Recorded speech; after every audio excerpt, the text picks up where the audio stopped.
Literal na siya. Busy din mi guys sa among gimbuhat karon kaya mo na siyang gabrihan.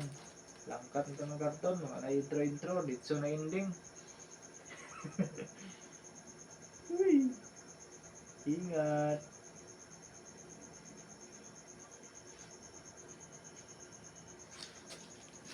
Kanta ko ba? Kaya ikaw. Okay.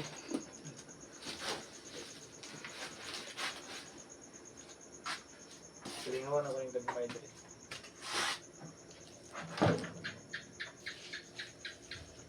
Oh, hiyo ko. Miss kita. Oh yeah.